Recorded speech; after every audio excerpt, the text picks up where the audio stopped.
Welcome to the To Health With That podcast, where we break up big health topics into small bites. I'm your host, naturopathic Dr. Amy Newsel, and this season isn't actually a season because I'm busy working on a book. So, what we will have is a few episodes when there's something important to talk about related to MTHFR that hasn't come up in other seasons. I can't wait to get started. This week, let's talk about two of our methylation personality types in more detail.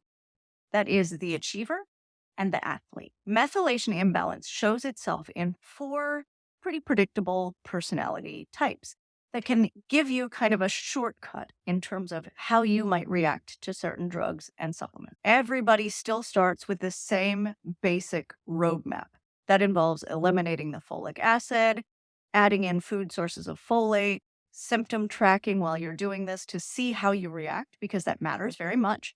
If you're not familiar with the basic steps, I encourage you to go back and listen to previous issues of the podcast, or actually to check out the website. There's a downloadable MTHFR and methylation roadmap that you can use under free tools at tohealthwiththat.com. tohealthwiththat.com. It's a lot of THs.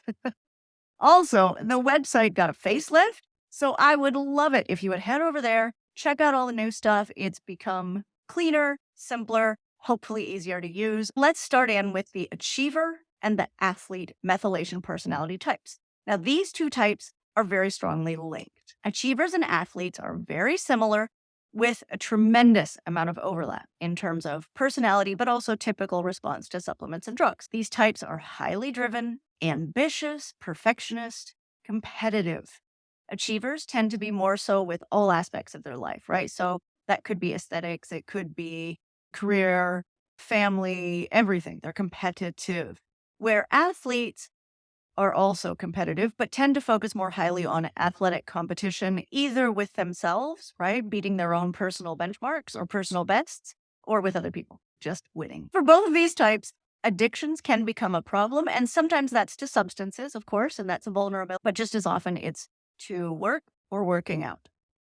Both of these types are prone to higher levels of histamine, which means they may be seeing more seasonal allergies, hay fever type symptoms. Sometimes the red lines, if you scratch your skin, it's called dermatographia, hives, red flushed face on a workout, something like that. May not tolerate leftovers, fermented foods, or wine, which are all high histamine foods. Histamine breakdown, remember, is complex. So this isn't perfectly linked to the personality type, but it is pretty common of the personality type. The big difference between the achiever and the athlete, I would say, is not as simple as looking at their profession or their athletic habits, right?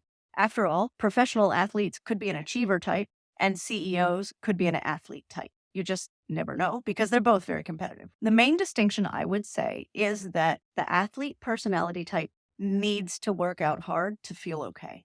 And if they don't, then the wheels start coming off the cart. Like they're not checking a box that says, I have to work out today, right? It's not that. This is where they live. This is where their body feels the best. And also if they're feeling stressed out or crazy or weird energy or, can't settle down or restless or anxious, they can work out and it calms everything down, feels better. So I would say that's the biggest distinction between the two. But very often achievers are also highly athletic and athletes are also high achievers. So they're very similar also, athletes and achievers, in terms of response to supplements. These folks typically react well to anything that boosts serotonin. So that includes SSRI medications, although may still have side effects, but also St. John's wort, melatonin, which boosts serotonin indirectly, and also anything that is like a methyl donor. So SAMe, DMG, or TMG. Not such a good reaction to folates, folic acid, folinic acid, even methylfolate. Even though there are some great forms in there, like the methylfolate and the folinic acid are great for methylation, they are just not as easy for these folks to tolerate. They also do really well with calcium, magnesium, zinc, antioxidants, any kind of antioxidant, inositol, vitamin B6, omega-3 fatty acids.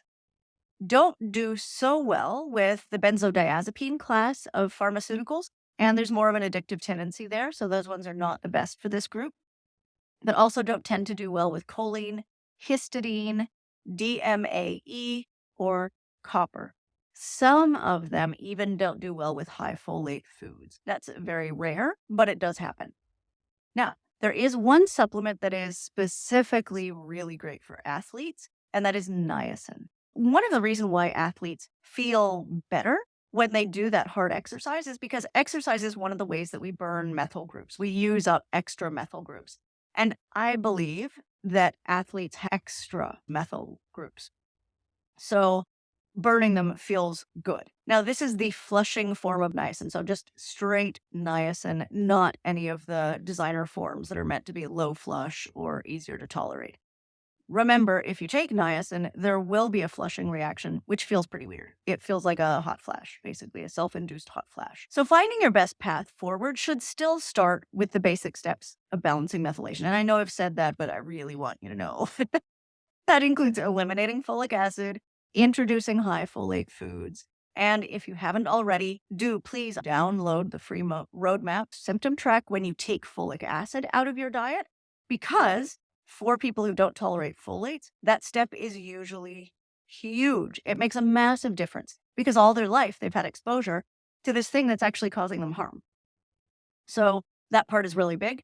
But then also symptom track when you add high folate foods back in, high natural folate, because even though the form of folate is better, some people still don't do great with it. The best path forward with supplements will still involve a little bit of trial and error, but at least this list gives you useful starting points and can save you some time, right?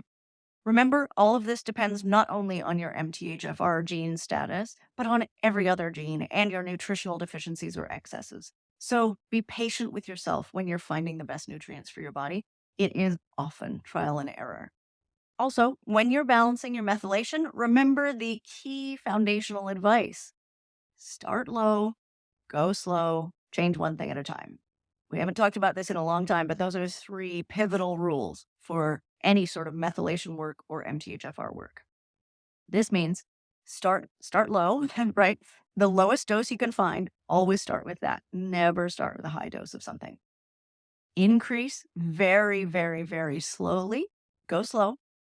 And only make one change at a time in your supplements or in your diet so that you know what's doing what. If you have symptoms or side effects, we want to be able to link them to something. Remember, take care of yourself. Check out the new website, tohealthwiththat.com. We've got some webinar series coming up. We've got a course coming up for balancing women's hormones. There is so much going on, so check it out. See you there.